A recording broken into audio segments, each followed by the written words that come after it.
Ukrainą, kaip ir į visą Lietuvą, kaip ir Europos miestus, taip ir pas mus į Vilkaviškį atvyko šeimos iš Ukrainos, mamos su vaikais, kai kur ir tėčiai.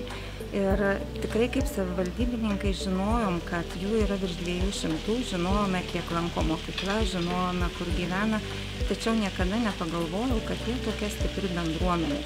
Ir va tokie susibūrimai kaip šiandieną parodė, kad tai yra didžiulė šeima, kurie rūpinasi vienas kitu, kuriems norisi bendrauti ir tai, ką jie duoda, tai yra piešinių konkursai, įvairūs susibūrimai, ne vien jų poreikiams tenkinti.